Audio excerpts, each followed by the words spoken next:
తాజాగా వెలువడిన సివిల్స్ ఫలితాల్లో అశోక్ నగర్లోని సిఎస్బి ఐఏఎస్ అకాడమీ విద్యార్థులు సత్తా చాటారు. యూపీఎస్సీ ఫలితాల్లో 16 మంది విద్యార్థులు ర్యాంకులు సాధించారు. ఎన్నో కష్టనష్టాలు ఎదుర్కొని తమ విద్యార్థులు విజయం సాధించారని CSB IAS academy chairman Balalatha తెలిపారు.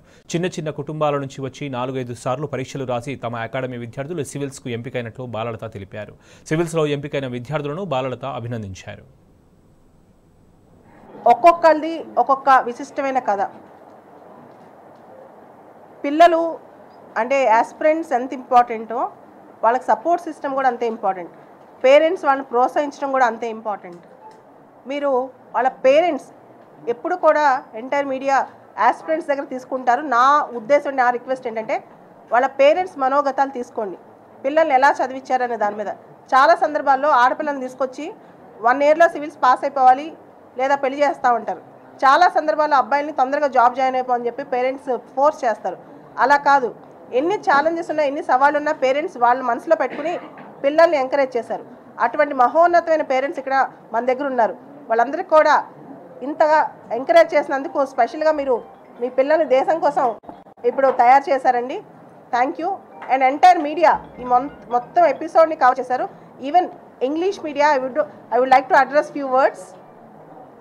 The Telugu states have shown a resounding success in the 2023 civil services results, and Telugu youth are contributing more and more to the bureaucracy, particularly to the IAS and IPS and Indian Revenue Services, and this saga will continue for the next generation in the Telugu states. And along with me, entire parents wish to contribute to the success to the nation by contributing to their children. నా కోరిక, వాళ్ళ parents అందరి కోరిక కూడా పిల్లలందరూ దేశం కోసం మంచి పని చేయాలని, మంచిగా తయారవ్వాలని. Not just education but moral values. అంటే ఒక వాల్యూ బేస్డ్ సిస్టమ్ మనకి ఇక్కడ కావాలి. ఇందాక ఒక స్టూడెంట్ అడిగారు, ఒక ఆస్పిరెంట్ని, పాలిటిక్స్లోకి వెళ్తామని. ఇంత వాడి వేడి ఉన్న పాలిటిక్స్ మధ్య ఈరోజు సివిల్స్ రిజల్ట్స్ వచ్చాయి.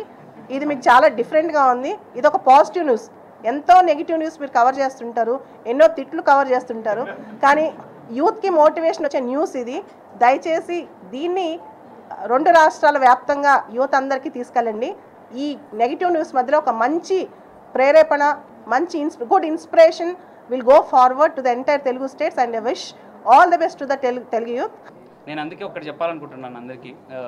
ఈ ఎగ్జామ్కి ప్రిపేర్ అయ్యే వాళ్ళు సక్సెస్ వచ్చిన తర్వాత హ్యాపీనెస్ వస్తుంది అని అనుకోవడం కరెక్టే. ఇప్పుడు నాకు హ్యాపీనెస్ ఉంది. కాకపోతే మీరు సక్సెస్ రావాలంటే కూడా డే టు డే మీ ప్రిపరేషన్లో హ్యాపీనెస్ లేకపోతే మీరు ఫైనల్గా ఎవెన్చువల్గా మీరు ఈ సక్సెస్ అనేది రావడం అనేది కొంచెం కష్టం. ఎందుకంటే ఇది చాలా టైం తీసుకుంటుంది. At the same time different subjects, కొంత కాంప్లెక్సిటీ ఉంటుంది. అవన్నీ మీరు కొంచెం బేర్ చేసి చదవాలంటే మీరు you should genuinely find some kick about it అనమాట. సో దాంట్లో నుంచి మీరు చదవడంలో మీకు ఆనందం లేకపోతే ఇంతసేపు మీరు ఎండ్యూర్ చేయలేదన్నమాట ఇది. సో అందుకే ఈ సబ్జెక్ట్స్ అన్నింటినీ ఏదో బర్డన్ లాగా కంటే యూ ఎంజాయ్ ద సబ్జెక్ట్స్. ఇప్పుడు నాకు సైకాలజీ నాకు ఆప్షనల్, ఎందుకంటే నాకు చాలా ఇష్టం కాబట్టి. లాస్ట్ ఇయర్ ఇదే టైంలో నాకు ర్యాంక్ రాలేదు. అప్పుడు మేడం నుంచి ఫస్ట్ కాల్ వచ్చి నీకేం కాదు, నెక్స్ట్ ఇయర్ మీరు డెఫినెట్గా కొడతాం అనేసి అన్నారు. సో అది నాకు చాలా మోటివేటింగ్ అనిపించింది. నాది ఇది 5th attempt, second mains, first interview. నేను సివిల్స్ ప్రిపరేషన్ 2019 నుండి స్టార్ట్ చేశాను. తర్వాత నేను BA చేశాను ఉస్మానియా యూనివర్సిటీ అండర్ కాలేజ్లో.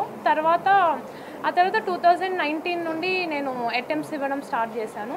నాకు ఫస్ట్ ప్రిలిమ్స్ రానప్పుడు నేను మేడం దగ్గరకు వచ్చానమాట. మేడం అన్నారు, నువ్వు స్టాటిక్ పోర్షన్ అదంతా ఇంకా క్లియర్గా చదువు, నువ్వు అనలైజ్ చేసుకో ఎక్కడ పోయింది అలా అన్నారు. ఆ తర్వాత కోవిడ్ టైంలో 2 అటెంప్ట్స్ ఇచ్చాను. దాని తర్వాత నాకు లాస్ట్ టైం మెయిన్స్లో పోయింది.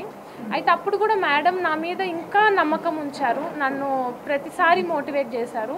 ఇంకా 30-35 మార్క్స్ అరౌండ్ ఆ మార్క్స్లో పోయింది. మేడం ఏం చేశారంటే అంతకుముందు ఇయర్ టెస్ట్ ఆ పేపర్స్ తెప్పించి ఈ ఇయర్ నేను ఎలా చేస్తున్నాను ఆ 2 కంపేర్ చేసి, అలేఖ్య నువ్వు ఇది ఇక్కడ మిస్టేక్ చేస్తున్నావు, ఎస్ఏలో ఇక్కడ చేస్తున్నావు, ఎథిక్స్లో ఇలా చేస్తున్నావు అని నాకు నా మిస్టేక్స్ చెప్పారు మ్యామ్. నాకు మ్యామ్ రుణం నేను ఎప్పటికీ తీర్చుకోలేను నా పేరెంట్స్ తర్వాత.